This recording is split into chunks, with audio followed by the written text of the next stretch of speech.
미국은 2014년 11월이었는데 한국에서는 2015년 2월에 개봉된 영화가 한 편 있습니다. 아주 유명한 영화는 아니고 관심 있게 보는 분들만 보셨을 수 있는 영화인데 실화를 바탕으로 제작이 됐어요. 영화의 제목은 그 Fox Catcher, 그러니까 여우 잡는 사람 뭐 그런 거죠. 그런 제목인데 어떤 레슬링 팀 이름이 이제 Fox Catcher라서 거기서 이제 따서 온 건데요. 실화를 바탕으로 해서 참 의미가 많이 있는 영화입니다. 그 영화는 이제 레슬링 영화인데 실제로 등장하는 인물 중에 이제 그 슐츠 브라더스라고 있는데 마크 슐츠라고 하는 사람이 동생이고, 저 이제 영화에 나와 있는 인물들이 이제 영화의 인물들인데 이제 실제적인 이제 저 사람들이 아닌 실제적인 인물이 있는 거죠. 그다음에 데이빗 그 슐츠라고 있어요. 이 둘은 이제 형제로서 어려운 가정에서 태어났어요. 그래서 이제 부모님의 도움을 거의 받지 못하고 자라다시피 하면서 형과 동생이 아주 끈끈한 우정을 가지고 이제 인생의 어려운 길들을 개척하고 왔는데 결국 레슬링 선수가 됐어요. 근데 형이 아주 천재와 같은 선수예요. 그래서 자기가 잘하는 것뿐만 아니라 잘 지도를 해서 국가대표 코치로 이제 임명을 받을 정도로 미국에 이제 그런 사람이고, 사실 동생이었던 마크가 1984년에 LA에서 올림픽이 있었는데 그 올림픽의 금메달리스트가 됐어요. 형의 도움과 코치로. 그래서 이제 아직 젊은 나이니까 당연히 1988년 서울 올림픽을 준비하고 있었던 거예요. 거기 가서도 금메달을 따리라. 그리고 계속 승승장구하고 이렇게 왔는데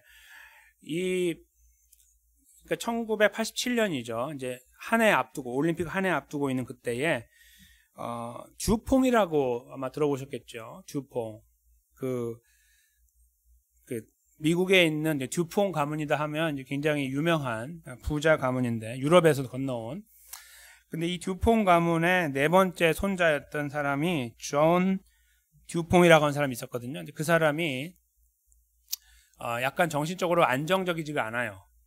돈이 너무 많은데 이거 어떻게 써야 될지 모르고 이제 하여튼 그런 사람으로 이제 등장을 하는데, 그 사람이 그래도 이제 자기 스스로 자격지심을 극복하기 위해서 레슬링 팀을 이제 구성하고 싶어 했어요. 근데 그거를 동네 레슬링 하는 사람들이 아니라 국가대표를 이제 자기가 있는 곳으로 데리고 와서 거기서 돈을 주고 키워내고 싶었어요. 그래서 자기 이름이 그 덕에 올라가고 싶었던 거예요.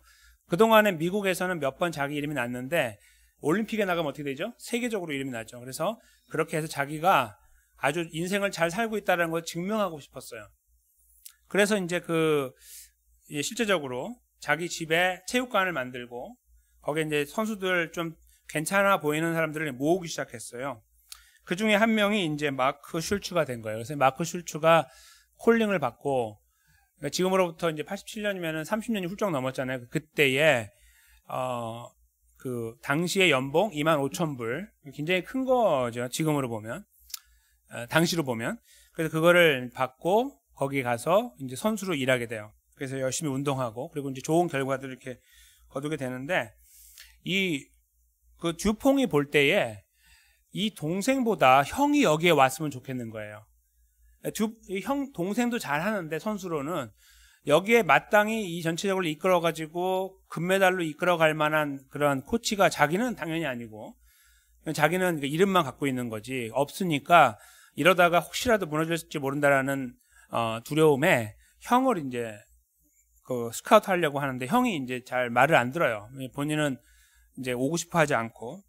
그래서 아주 더 많은 돈을 들여가지고 이제 형을 데려오게 돼요. 그래서 형이 이제 그곳에 와서 조인하면서 이제 사실은 저희가 볼 때는 잘 됐네. 형이 그동안에 동생을 잘 케어해서 금메달도 땄고 여기까지 왔으니까 형과 함께 하면 금메달을 또 딸 수 있겠네라고 생각할 수 있는데, 동생의 마음은 달랐어요. 동생은 그동안에 형의 도움으로 여기까지 왔고 자기가 이만큼 성장한 건 맞지만 더 이상 형의 도움을 받고 싶지 않았어요. 소위 독립하고 싶었던 거예요. 그게 자기의 자격지심이었어요. 그러니까 자기가 그동안에 걸어왔던 걸음은 좋았지만 그걸 이제 좀 종결하고 싶었는데, 마침 이 듀퐁이 자기를 불러서 거기에 오게 되면서 형과 떨어지게 되고 자기 혼자 이제는 자기의 성을 쌓아나갈 수 있는, 경력을 쌓아나갈 수 있는 길이 열렸다고 좋아했는데 거기에 형이 등장을 하니까 너무 싫었던 거예요. 형 보는 게 너무 싫었던 거예요. 형이 자기를 지도하는 것도 너무 싫었고. 그래서 형과의 갈등이 생기고 이 갈등이 커져서 결국 금메달 따지 못해요. 서울올림픽에서. 올림픽에 갔는데 가까스로 갔는데 첫 번째 라운드에서 그냥 바로 탈락해요. 왜냐하면 마음이 콩밭에 가 있거든요. 지금 금메달은 중요하지 않아요. 형이 내 옆에 있는 게 너무 싫기 때문에 거기에 아무것도 집중할 수가 없는 거예요. 그래서 그냥 스스로 무너져 버리는 거예요. 그냥 뭐 버티는 게 아니고 아예 금메달 버리고 그냥 거기 참석한 사람으로 비춰지게 돼요. 이 내용 전체를 저희가 다 나눌 수는 없고요. 제가 이제 보면서 이 인간 갈등이라는 것이 얼마나 중요하고 큰가, 극복하기 어려운가를 이제 그 영화 속에서 찾아냈어요. 그러니까 저희가 생각할 때는 형과 동생의 관계고 어렸을 때부터 부모 없이 자라나는 과정 속에서 형을 의지하고 왔고, 그러므로 당연히 끝까지 의지할 것처럼 보이고 이런 상황이 더 좋아졌으니까 당연히 좋은 결과로 갈 것 같은데 그 실제적인 상황을 들여다보면 다른 거예요. 저희가 그걸 비난할 수가 없죠. 그렇죠? 그들의 삶을 모르니까. 그래서 그 안에 벌어지는 그 갈등이 이 전체적인 흐름을 다 망가뜨리고 나중에 막 살인이 일어나기도 하고 그래요. 이제 형제 간에는 아니지만 그게 이제 역사적인 사건으로 기록이 돼 있어요. 자격지심. 자기가 갖고 있는 자격지심을 극복한다는 것. 그것이 얼마나 저희들에게 도전적이고 좋을 수도 있으나 부정적인 결과를 초래할 수 있는가를 잘 보여주는 내용이라고 봅니다. 근데 이 자격지심이 사실 그리스도인들은 저희들에게도 있어요. 보이게 보이지 않게. 그렇죠? 그게 어떤 형태로 존재하는지는 뭐 다 아실 거예요. 벌써 제가 이렇게 던지기만 해도 다 우리 안에 있으니까요. 그게 어떤 거든지 저희가 갖고 있습니다. 그렇죠? 그러니까 사회적으로 어떤 성공이라는 걸로 우리가 잣대를 놓고서 자격지심을 찾아나가면은 누가 나보다 더 잘하면은 그 못하다는 것이 자격지심이에요. 그냥 내가 잘 살아도 그래요. 그렇잖아요? 성공, 사회적인 성공으로 봐도 그러고 돈 많이 가진 걸로 봐도 그렇고 뭐 그다음에 이제 가정으로 들어가서 보면 더 그렇죠. 자녀들, 부모를 보고 이렇게 막 비교하는 거 그런 것들 하면 자격지심이 어떨 때는 없어졌다가 어떨 때 올라갔다가 막 우리 삶을 막 뒤흔들어 버려요. 그렇죠? 그런 것들이 그래서 이 영화는 저희들에게 우리의 현실을 보여주고 있는 거예요. 극단적인 것처럼 보이나 사실은 우리가 다 가지고 있는 이 자격지심의 문제를 잘 보여주고 있다는 거예요. 근데 그리스도인들 삶이 그렇다고 하면 얼마나 비참할까요? 그렇죠? 근데 현실이에요. 참 어렵고 힘든 문제인데 저희가 오늘 그 문제를 이 본문 속에 다뤄보려고 그래요. 근데 이 본문이 가지고 있는 내용만 가지고는 그 내용으로 가기가 어려운데요. 이 본문이 저희가 오래전에 몇 개월 전에 나누었던 말씀과 이렇게 연결이 돼 있다는 것을 아시면 깜짝 놀라실 거예요. 거기에서 오는 비교를 통해서 이 말씀이 저희들에게 이 자격지심의 극복에 대한 그 필요를 말씀하고 있다는 것을 저희가 발견하게 됩니다. 그것은 저희들에게 아주 큰 의미를 주고 위로와 격려와 또 소망을 함께 안겨줄 수 있다고 저는 확신합니다. 그런 기대를 가지고 우리 안에 존재하고 있고 끝까지 우리를 힘들게 할 수 있는 자격지심의 문제를 저희가 조금 더 실제적으로 생각할 수 있는 시간을 가져보려고 합니다. 말씀으로 잠깐 들어가 볼까요? 오늘 10장 1절부터 12절 말씀은 예수님께서 70명, 영어로는 72명으로 되어 있는데요. 이게 이 차이점은 원어에 보면 이것이 당시에 이 그리스 문화권 또 유대 문화권에서 70과 72를 같은 숫자로 보는 그 습성이 있었어요. 그래서 번역에 따라서 어떤 거는 72, 어떤 건 70으로 나누고 있다는 거. 그렇게만 생각해 주시면 큰 문제가 없다고 먼저 말씀을 드립니다. 그래서 72라고 치면 12의 6배수죠. 그렇죠? 그러니까 12라는 숫자에 6을 곱하면 72가 나와요. 그래서 76배, 그러니까 12의 6배를 한 72명을 택하셨구나. 이제 그렇게 저희가 볼 수 있어요. 70이나 72. 그러면서 그들을 뭐라고 말씀하시냐면 1절에 친히 가시려는 각동 각처. 그러니까 예수님이 앞으로 가실 곳인데 36개 내지는 35개가 되겠죠. 2명씩 짝을 지어서 보냈으니까 그리로 보내시면서 복음을 전하도록 했습니다. 근데 성경 가지고 계신 분들은 이렇게 살짝 한 장만 앞에 넘겨보시면 나오지만 9장 1절부터 6절을 보세요. 거기에 무슨 일이 벌어지고 있는지 예수님께서 제자들을 12제자들을 똑같이 보내시는 장면이 나와요. 그리고 그 내용을 살피자 보면 오늘 저희가 이제 제가 왜 비교를 하려고 하는지를 이유를 아실 거예요. 너무 똑같아요, 내용이. 저희가 읽으시면서도 이거 어디서 읽은 것 같은데 이런 생각 혹시 안 들으셨어요? 오늘 읽으시면서 불과 몇 개월 전이기 때문에 이렇게 머리에 남아있을 수 있거든요. 표현들이 어디서 읽어본 것 같은 표현이에요. 성경을 많이 읽으신 분들이야 더 잘 아시겠지만 그렇게 안 하셔도 읽어본 것 같은 느낌, 그게 막 들어오셨을 거예요. 거기서 읽었거든요. 9장 1절에서 6절에서. 바로 그 부분을 그대로 닮아있는, 내용이 2배로 늘었어요. 6절에서 12절이 됐으니까 그만큼 사람이 늘고 해서 내용을 좀 더한 거라고 보시면 되겠죠. 똑같은 맥락의 이야기가 적혀 있습니다. 한번 잠깐 둘러보실까요? 그래서 이렇게 둘씩 짝을 지어서 보내시면서 이제 조금 더해진 것들이 있어요.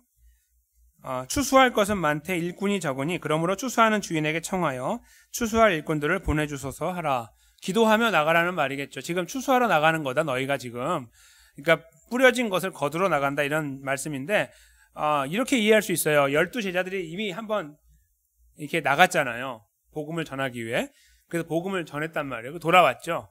그러니까 그들이 전했던 복음이 이렇게 얻은 곳에가 이렇게 흩어져 있을 텐데, 그 중에 예수님을 믿고 따르기 원하는 자들, 그런 자들을 추수한다라고 생각하면 될 거예요. 이렇게.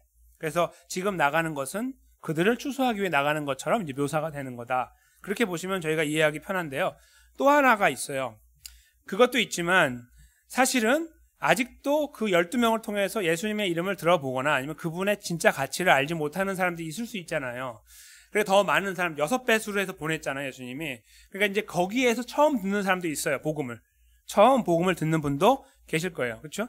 근데 그분들은 누가 커버할까요? 누가 그분들을 추수할 수 있을까요? 여기에 지금 추수할 것은 많이 있는데 우리가 부족하니까 보내달라고 하는 기도를 하라는 말씀이 바로 이제 거기까지 이제 연결되어 있는 거예요. 즉 72명이 커버하지 못하는 인원을 위해서 더 많은 추수할 수 있는 사람들이 필요하니 보내달라고 기도하면서 그 일을 하라, 그런 말씀이에요. 실제로 나중에 조금 몇 개월 후에 예수님께 십자가에 돌아가시고 부활하신 다음에 천국에 올라가시기 전에 500여 형제가 한꺼번에 있는 곳에 예수님이 등장하셨어요. 그래서 자기 자신을 부활을 증거하신 다음에 승천하셨거든요. 다르게 보면 그 500명인 거예요. 이 숫자로 따져나가면은 처음에 12명, 그리고 72명, 70명, 그 다음에 500명으로 이렇게 확장이 되는, 그래서 이제 추수꾼을 하나 이렇게 만들어주셨다 하는 것을 저희가 알게 되는 장면이 나중에 기록으로 남게 되는 것이죠. 그런 것들을 이제 여기서 스스로도 하지만 다른 사람이 더 필요하다는 것을 계속 하나님께 요청해야 된다라고 이렇게 예수님이 말씀하고 있는 것을 보게 되는 거죠. 그러니까 추수하는 주인이 하는 추수는, 추수하는 주인이라는 것, 하나님을 말하고, 추수라는 것은 하나님의 사람 백성들, 예수님을 통해 구원받아야 되는 하나님의 백성들을 거두어 드리는 과정, 이렇게 저희가 이해하게 됩니다. 그리고 어떤 의미에서 70명, 72명이 나가서 복음을 전할 때 아주 반가운 사람 많이 만났을 거예요. 제가 얼마 전에 들었는데 예수님에 대해서 그때는 1명, 2명 이렇게 오셨는데 이번에 많이 오셨네요. 이러면서 저 그 예수님에 대해서 저 좀 더 알고 싶습니다. 이렇게 긍정적인 반응을 보이는 사람도 있었겠죠. 이 두 번째 나갈 때 보면 이제 그런 것들도 저희가 이제 상황 속에서 연상을 해볼 수가 있습니다. 그런 가운데 이 걸음이 얼마나 어려운지에 대한 것을 이제 말씀하시기를 양을 이리 가운데 보내는 것과 같다라고 3절에서 설명하고 계시고요. 그리고 저희가 이제 익숙했다고 하는 표현이 바로 이제 4절에 나오죠. 전대나 돈주머니예요. 그 주머니나 이거는 이렇게 등에 매는 거, 그 다음에 신발, 그 다음에 그런 걸 가지지 말고, 그 다음에 길에서 아무에게도 무난하지 말아라. 이 앞에 3가지는 여행할 때 가장 필요한 거라고 저희가 예전에 들으셨죠. 이거 없으면 여행하지 않아요. 그러니까 여행할 때는 반드시 필요한 필수용품 3가지. 이걸 여기서 이제 말씀하신 거, 오래전에 12제자들에게도 말씀하셨던 거죠. 그 다음에요, 5절에서 6절인데요. 어느 집에 들어가든지 먼저 말하되 이 집에 평안이 있을지어다 해라. 만일 평안을 받을 사람이 거기 있으면 그것이 너희 빈 평안이 그에게 머물 것이고 그렇지 않으면 그것이 너에게 돌아올 거다. 그러니까 평안을 빌은 것이 결국 어딘가 사라져버리고 없어져버리지 않고 다시 너에게 오든지 그쪽으로 넘어가든지 할 테니 그렇게 하라는 말씀이죠. 권한이 있다는 말이에요. 평안을 빌 수 있는 권한을 주신다는 말이고요. 더 나아가서 7절을 보시면 그 집에 유하며 주는 것을 먹고 마시라. 일꾼이 그 싹스를 얻는 것이 마땅하니라. 이 집에서 저 집으로 옮기지 말라. 이 말씀도 기억하실 겁니다. 당시에 조금 부드럽게 쓰면 홈레스, 그래서 조금 더 적나라하게 쓰면 거지들, 어떻게 움직여 나갔냐 하면 이 집에 가서 빌고 대충 먹고 더 옆집으로 가 또 먹고 이렇게 했다고 그랬죠. 그래서 계속 움직여 나가는 것이 당시에 그 가정이 없고 이 공급되지 않는 분들이 했던 행동이라고 말씀드렸죠. 지금 여기에서 말씀하고 있는 이 집에서 저 집으로 옮기지 말라는 것은 너희는 그들처럼 그렇게 하지 말아라. 너희는 완전히 다른 존재이니까, 너희가 다니는 목적이 다른 거니까, 너희는 생명을 나누고 있으니까 생명을 나누는 사람처럼 행동해라는 말씀이라는 거 저희가 기억하실 것입니다. 그 내용을 다시 그들에게도 똑같이 말씀해 주셨습니다. 그리고 8절에서 9절에 보시면 어느 동네에 들어가든지 영접하는 곳에서 차려놓은 것을 먹고 또 병자들을 고치며 하나님의 나라의 복음을 전해라, 이렇게 말씀하고요. 그 다음에 만약에 그렇게 영접하지 않을 경우 10절에서 11절에 발에 묻은 먼지도 다 털어버려라, 이렇게 그 말씀한 내용도 12제자에게 말씀한 내용과 똑같습니다. 물론 12절에 나와 있는 이 어미하신 그 심판의 메시지는 거기에 나와 있지 않지만, 제가 그때 말씀드린 걸 기억하시죠? 그 먼지를 털어버리는 것은 이 그 복음의 어떤 씨앗 자체가 그 가정에 들어가는 것이 막히고 그 집이 완전히 멸망받을 거라는, 내 저주가 그를 죽인다라는 그런 의미가 아니라고 말씀드렸죠. 왜냐하면 처음에 복음을 들어도 받아들이지 못하는 사람이 너무나 많기 때문에, 세상에. 그렇죠? 그러나 그 끈을 계속 하나님 이어가시면서 복음을 통해 구원하시는 과정을 걸어오시잖아요. 저희도 그렇게 구원받았잖아요. 그렇죠? 저희도 예수님 믿는 과정이 그랬잖아요. 처음에 받아들이시는 가운데 바로 예수님 영접하는 분도 굉장히 드물게 계시지만, 보통은 다 의심의 과정을 한 번씩 거치죠. 여러 번 거치는 분도 계시고, 시간이 오래 지나서 나중에 그것을 극복하는 분도 계십니다만, 그런 과정을 다 지나와요. 그래서 여기서 말하고 있는 것은 그렇게 하나님의 심판을 나에게 그렇게 못되게 하면, 내가 이렇게 말하면 당신은 죽는다, 뭐 이런 걸 말하는 것이 아니라는 것을 말씀드렸죠. 그만한 복음의 권위가 있음을 설명하고 있다라고 제가 말씀드렸습니다. 여기 지금 이 흐름이 그렇게 이어져 나갑니다. 그러니까 분위기가 무엇이냐면, 예수님께서 70명, 72명을 세우고 복음을 전하고 계시는, 이게 명령을 하고 계시는데 사람만 바뀐 거예요. 12명에서 70명이나 72명으로 바뀌고 12명은 빠지고 새로운 인물들을 놓고 이렇게 준비하고 계시는 거예요. 그런 의미에서 똑같아요. 내용도 똑같고, 병자를 고치고 복음을 전하는 이 두 가지가 그들에게 있는 권한이었고, 그걸 통해서 하나님의 나라를 복음 알려야 된다라고 예수님 말씀하셨기 때문이에요. 그런데 이 72명이 가졌을 생각에 대한, 그들이 느꼈을 부분에 대해서 잠깐 저희가 생각해 보겠습니다. 만약에 그들 중에 본인이 12명의 제자 속에 들지 못해서 오는 자격지심이 없었을까요? 제가 이걸 유추해가지고 뭔가 다른 스토리를 만들려고 하는 게 아니라 그냥 그럴 가능성에 대한 거를 한번 던져보는 겁니다. 질문을. 즉 12제자들은 항상 예수님 옆에 딱 붙어 다니고 있잖아요. 이렇게. 나중에 그들 중에 한 명 빼고 사도가 되잖아요.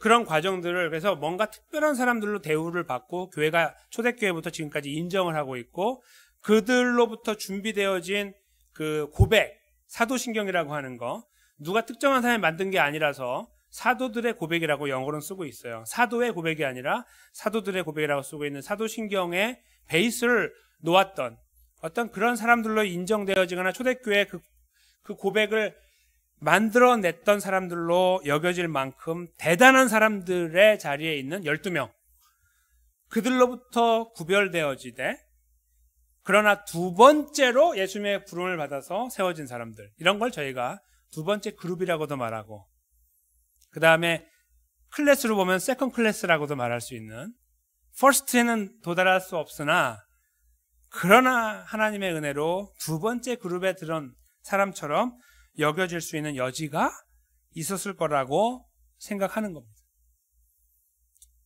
한번 이렇게 생각을 잠시 해보십시오.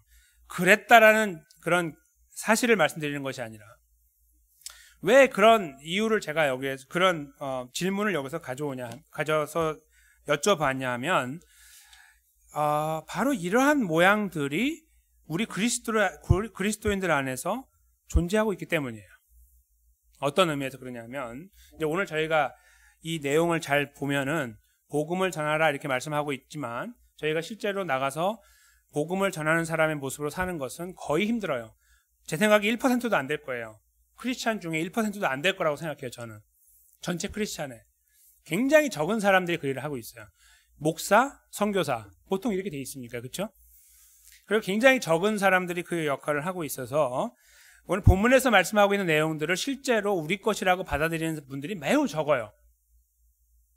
여기 누군가에게 가서 예수님 믿으세요 이렇게 말하거나 아니면 그 사람을 앉혀놓고 복음을 막 나누거나 아니면 아프다고 하는 사람을 놓고 같이 기도하거나 뭐 이런 것들을 이루어가는 분들이 굉장히 드물다고요. 거의 없다고 지금 보는 게 저는 맞다고 생각해요. 저희 교회도 마찬가지겠죠. 그런데 왜 그렇게 하는 가운데 오는 또 하나의 질문이 자기 안에 생기는데 그것이 뭐냐면 이 말씀은 그러면 나하고 관계가 없는 말씀이라는 말인가? 이렇게 할 때 거기에 우리 스스로 답을 이렇게 하고 싶은 거예요. Yes. 이렇게. 왜 그러냐 하면 우리도 모르는 사이에 이 급을 나누고 싶은 거예요. 이 수준을 나누는 거죠. 예수님 가장 가까이 있던 12명을 떼어버리고 그 다음에 성경 속에 있는 72명이나 70명도 떼어버리고 더 나아가서 500명까지 다 떼어버리고 나서 이제 우리를 생각하는 거야. 이렇게. 즉 성경 속에 기록된 이 인물들은 감히 우리하고 비교할 만한 사람들이 아니라는 어떤 전제 조건을 가지고 이 본문을 들여다볼 때에 우리 안에 부담감이 사라진다는 거죠. 이렇게. 이거는 우리가 할 건 아니야. 우리가 72명이야? 아니지. 우리가 70명이야? 아니지라는 그런 생각들이 우리 안에서 발동이 될 때에 우리 안에 어떤 마음이 드냐면 편안함이 들어요. 편안함이. 그래, 우리가 제자야? 아니지. 이렇게. 그러므로 여기서 요구하고 있는 이 말씀들이 우리에게 편안한 마음을 주는 근거가 되는 거예요. 거꾸로. 이것이 우리에게 마음을 불편하게 만들거나 우리도 이렇게 살아야 되는데 이렇게 하지 못하니 하나님 참 죄송합니다 이런 마음이 들어야 되는 근거가 되지 않고 우리의 마음에 평안함을 주는 적당하게 해. 됐어. 네가 무슨 성경에 나온 인물도 아니고 무슨 제자도 아니고 이렇게 우리들에게 말을 해주는 이야기가 돼서 근거가 돼서 우리 스스로 거기에서 위안을 찾는 엉뚱한 결론에 도달하는 경우들이 너무나 많다는 거예요. 우리 그리스도인들이. 그래서 성경에서 우리에게 요구하고 있는 말씀들을 가려서 듣는 거죠. 이렇게. 이건 내 게 아니고 이거는 저 사람 거고 이거는 저쪽 사람 거고 이건 내 거고 뭐 이런 식으로 우리 안에 그런 것들이 많이 습성화되어 있어요. 그래서 우리 스스로를 마치 겸손하게 낮추는 것처럼 보이나 사실 겸손하지 않은 매우 교만한 태도로 자기 스스로 낮춘다는 자체, 하나님이 그렇게 여기지 않는데 내가 스스로 한다는 건 교만한 거잖아요. 하나님의 권위에 도전하는 거니까. 그렇게 우리가 하면서 마치 그걸 교만을 이렇게 겸손을 핑계로 해서 우리가 약하다라는 것을 스스로 하는 것처럼 하면서 이 말씀 속에 들어있는 이렇게 하나님 백성으로 특별히 예수님의 제자로 살아가는 거에 대해서 면죄부를 부여받는 거예요. 그래야 굉장히 편하거든요. 편해요. 70명이 그렇게 했을지 안 했을지 모르나 만약 스스로가 우리는 두 번째 클래스라고 생각한다면 처음에는 좀 불쾌한 마음이 생길 수도 있어요. 왜 내가 두 번째지? 뭐 이렇게. 왜 나는 첫 번째에 뽑히지 못했지? 뭐 이런 것들 말이에요. 근데 오늘 예수님의 이 말씀 속에서의 집중은 어디로 되고 있느냐를 저희가 눈여겨보면 이러한 이상한 갈등 구조와 자격지심 같은 것들이 사라지게 돼요. 예수님께서 이 본문에서 너희가 미안하지만 두 번째 그룹이다. 뭐 이런 어떤 뉘앙스를 놔뒀거나 아니면 이런 식으로 너희는 말이야 병자는 고칠 수 있어. 그렇지만 감히 하나님의 나라는 함부로 입에 담지 마. 뭐 이런 식으로 이걸 나누고 계신다고 생각해 보세요. 그러면 저희가 분명하게 알아요. 예수님의 가장 가깝고 중요한 사람들은 12명이구나. 이렇게 딱 저희가 못을 받게 되는 거예요. 근데 예수님께서 여기에서 취하시는 방법은 내용만 좀 늘어날 뿐 기본적인 골자가 똑같아요.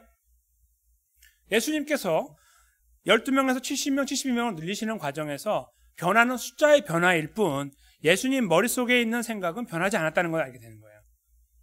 그건 뭐냐면 그 목적이 아주 분명한 거예요. 왜 이 사람들을 택했냐? 지금 70명, 72명도 중요하지 않다고 제가 말씀드린 것처럼 어느 일단의 무리를 예수님이 택하시고 그들에게 복음을 나누라고 말씀하시는 이거의 핵심이 뭐냐 이거예요. 72명이 아니다 이거죠. 72명이 아니다 이거예요. 500명도 아니고 심지어는 저 앞에 12명도 아니다. 핵심은 하나님의 나라를 전하는 거예요. 예수 그리스도의 복음을 나누는 거, 거기에 필요하다면 내가 손을 얹고 기도해서 하나님의 은혜로 병자가 낫게 되는 역사들을 그분에게 나누어 주는 거, 이거예요. 예수님의 머릿속에는 그것만 있는 거예요. 저희가 그걸 본문에서 본문만 집중했을 때 나오는 내용임을 확인하게 돼요.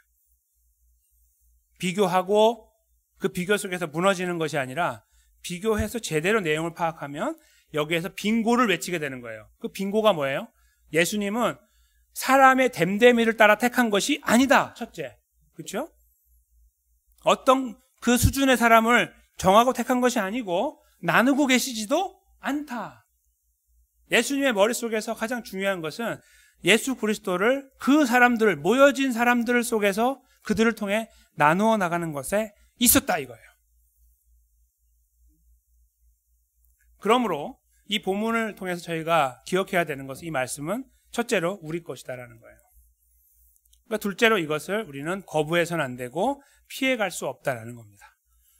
나는 예수님 제자도 그 2000년 전에 그 사람도 아니고 72명, 500명도 아니니까 나는 익스큐즈 할 수 있다는 것은 다 잘못된 결론이라는 것을 저희가 먼저 확인을 해야 된다. 예수님은 그것을 요구하고 계신 것이 아니에요. 그냥 다 부르신 거예요. 불러서 보면 거기에서 저희들의 눈으로 나눠지겠죠. 이렇게 뭐 이 사람이 사회에서 어떤 일을 하고 있으면 좀 뭐 위로 저희가 올려드리거나, 그렇죠? 그렇지 못한 사람이라 좀 내리거나 이렇게 저희 머릿속으로 할 뿐 주님의 머릿속에는 그런 게 없는 거예요. 모여진 그들, 예수님을 만난 그들의 삶에서 예수 그리스도를 나누어 나가는 것, 그것만이 여기 본문에서 저희가 이해하고 받아들여야 되는 내용이라는 거죠. 그럼 저희가 그 다음에 던지는 질문은 어떻게라는 것이 될 겁니다. 어떻게 나누어 나가는 거예요. 다 전도자가 될 수 없다라고 제가 수도 없이 말씀드렸습니다. 그래서 저희는 그렇게 대부분 못 살고 계시고요. 그렇게. 그리고 앞으로도 안 사실 거예요. 거의 확실하건대. 그건 잘못되고 나쁜 게 아니에요. 그거보다 더 근본적으로 중요한 것이 있습니다. 그것은 저희들의 삶이죠. 우리 가정 안에서의 삶을 베이스로 둘 때 항상 저희가 힘들어합니다. 근데 성경에서 저희가 밖에 나가서 복음을 나누시고, 조금 제가 이런 말씀드려서 조금 죄송하지만 단기 선교 같은 거, 그렇죠? 그런 걸 통해서 이렇게 한 2주 정도 가서 이렇게 복음 전하고 오시는 거, 그 순수한 마음과 믿음, 그 열정에 대해서는 제가 아무런 의심이 없으나 많은 분들이 그걸로 면죄부를 삼는 분들이 계세요. 그동안 못했던 건 내가 2주 동안 갚고 와야지, 이렇게. 아니 뭘 하나님께 갚아요. 어떻게 그걸로 갚을 수가 있어요. 근데 그렇게 생각하는 경우가 있거든요. 바로 그런 것들로 우리가 이걸 이해하는 거예요. 그래서 삶에서는 어려우니까 안 하고 그냥 막무가내로 살아가요. 그냥 내 원래 철학대로 가는 거예요. 뭐 성경에서 아무리 말해도 소용없어요. 내 멋대로 그냥 간 다음에 어느 기회가 되면 내가 잠깐 세크리파이스 한다고, 내가 잠깐 희생한다고 생각해서 그걸로 뭔가 주님의 마음을 좀 보듬어드리고, 하나님 그동안 제가 죄송했습니다. 앞으로 요걸로 좀 마음 편하게 해드릴게요. 뭐 이런 기회로 삼으려고 하는 그런 경우가 너무나 많아요. 그 단순히 이게 단기 선교가 아니라 어떤 누구를 돕는 일을 한다거나 어디 봉사를 한다거나 이런 것들을 통해서 말해요. 근데 그거는 사실은 이 핵심을 빼놓고 주변을 맴돌고 있는 거죠. 그리고 그걸 통해서 또 거기다가 가뜩이나 이 말씀이 더해져가지고 이 말씀이 마치 우리를 격려하는 것처럼, 야, 네가 성경의 인물이냐? 그 정도만 하면 돼 라고 하는 마음속에 있는 잘못된 그 소리를 들으면서 그것으로 위안을 삼게 될 때는 더더욱 우리가 아주 떳떳하게 그 일을 하는 거예요. 그리고 그걸로 인해서 마음의 위안을 받는 거죠. 그러나 저희가 2022년을 살면서 그동안에도 그렇게 걸어오셨겠지만 더 많이 고민하고 기도하셔야 될 거는 내 주권, 내가 갖고 있던 내 권한에 대해서 얼마나 많이 놓고 있느냐에 대한 고민들을 하셔야 돼요. 내 가정 안에서 내가 부모로서, 부부로서, 자녀로서, 부모로서, 또 이 형제로서의 내가 가지고 있는 것들 내가 얼마나 많이 가지고 주장하려고 하고 누르려고 하고 밟고 일어나려고 하는 이런 것들을 생각해야 된다는 거죠. 그게 오늘 본문에서 표현하고 있는 예수 그리스도를 나타내고 하나님의 나라를 나타내는 이 삶의 핵심이 되는 거예요. 누구나 할 수 있는, 어린아이도 할 수 있는 이 말씀은 그래서 누구에게나 해당되는 말씀인 거예요. 특정한 사람들이 아니에요. 그리고 예수님은 그걸 정해놓고서 특정한 사람들을 위해서 하신 것이 아닌 똑같은 말씀을 그저 반복하고 계실 뿐이에요. 이것이 모든 거니까. 저희들의 삶을 그래서 2022년 속의 삶을 기도하고 가실 때에 이런 부분들을 저희가 욕심을 가지고 살펴봐야 됩니다. 나의 삶의 모습은 어떠한가? 내가 정말 내 그 집안에서 배우자끼리 관계에서 나를 볼 때 내가 예수님을 닮으려고 노력하고 있는 것처럼 보이느냐 보이지 않느냐, 이게 우리가 던져야 되는 질문이에요. 우리가 아내는 아내로서, 남편은 남편으로서, 자녀와 부모 관계에서 내가 그런 부모인가, 내가 그런 자녀인가도 던져야 되는 거예요.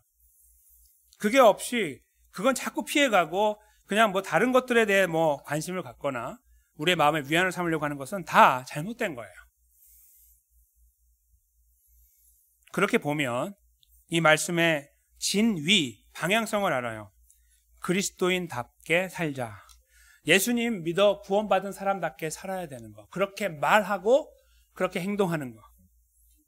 내 것을 주장하지 않아도, 내 자존심이 막 너무 아파도 그것으로 우리 가정이 예수님의 향기를 맡을 수 있다면 당연히 포기해야 되는 거예요.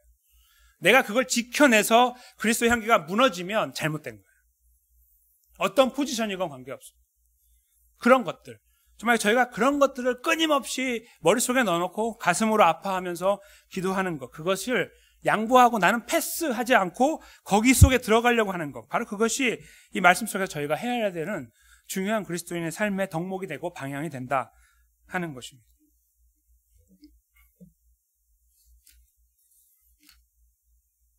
이것을 가질 때에, 이 생각을 저희가 갖고 있을 때에 저희 안에 생기고 있는 자격지심 자체가 무너지게 돼요. 반대로. 자격지심은 누군가 나를 비교했을 때 내가 좀 못하다고 느끼는 거잖아요. 첫째로는 성경 속에 나와 있는 인물과 우리를 비교해서 하나님은 저 사람을 또 사랑하나 보다, 그러니까 또 성경 속에 이름을 넣어놨지라고 생각하면서 우리를 마치 하대한다거나 우리를 자꾸 이렇게 구별하려고 하는 그런 시도가 있다면 잘못된 거예요. 잘못된 거예요. 모세가 위대하다고 말할 수 있으나 저는 그렇게 생각하지 않아요. 다윗도 마찬가지예요. 하나님의 은혜만 보일 뿐이에요. 그런 사람을 택한 하나님이 위대하신 거예요. 그런 사람을 사용하신 하나님의 역사가 감사한 것이지 모세, 다윗, 바울 아닙니다. 하나님의 은혜만 살아있는 거예요. 똑같은 거죠. 그게 사실이면 우리에게 똑같은 거예요. 그래서 우리에게 자격지심이 사라지게 돼요. 나는 나는 못해가 아니고, 나는 더 못한 사람이 아니고, 나는 하나님의 은혜를 입은 사람이라는 정의가 내려지는 거예요. 우리도 똑같이 하나님의 은혜를 입은 사람으로 바뀌어지게 돼요. 아침마다 저 소망을 경험하는 존재가 돼요. 하나님이 나 같은 존재를 붙잡으시고 이 책임감을 가지고 여기까지 인도하시고 앞으로도 인도하실 거. 내가 자꾸 넘어지고 부족하고 못났지만 여전히 나를 향하여 불쌍히 여기시는 은혜를 나에게 베풀어 주시는 분으로 이해하고 인정하고 고백하고 나가는 거.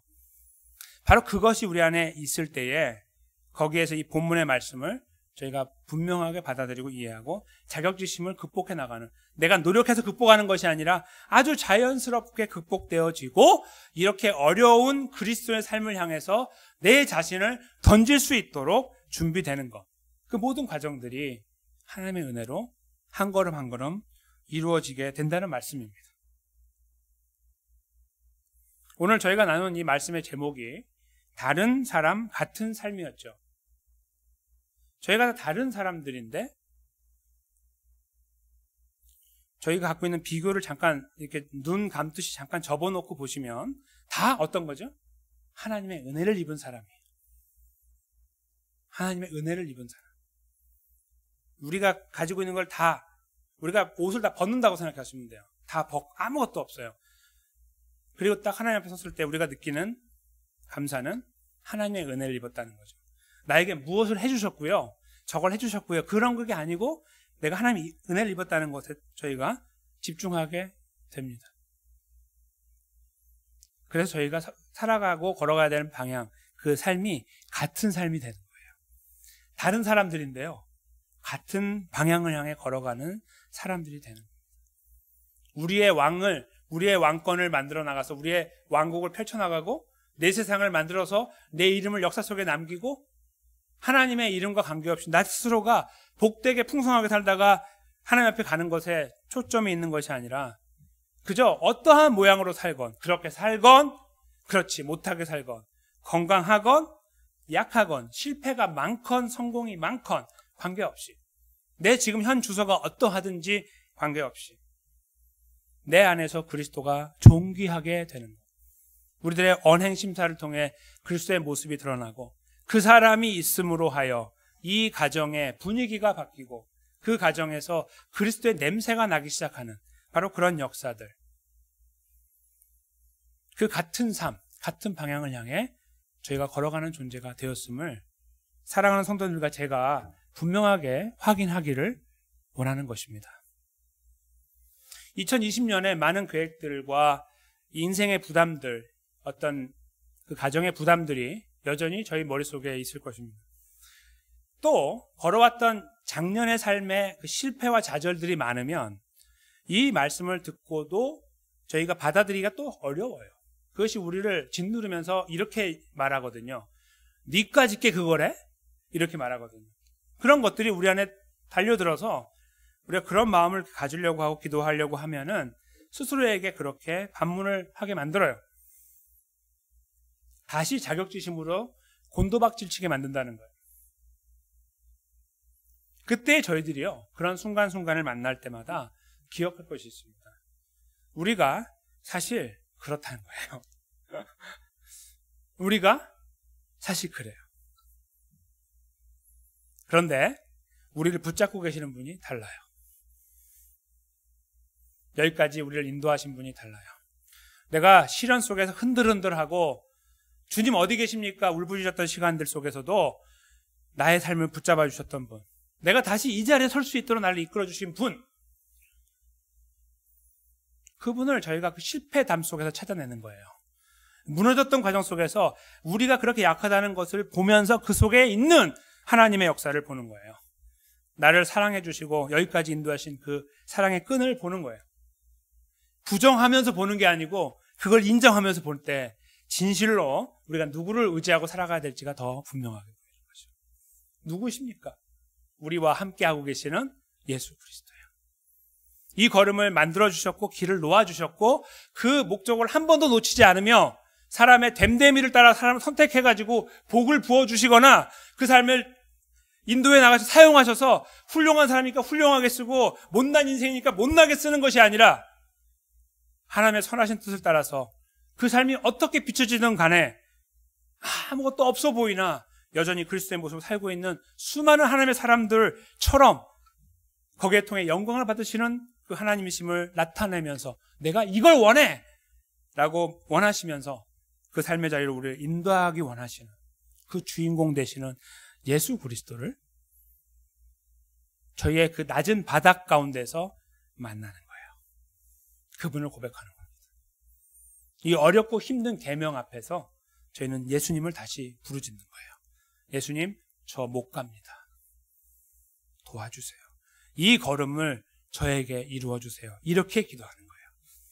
저에게 자꾸 요구하지 마세요가 아니고 이 걸음이 나의 삶이 되게 해주세요.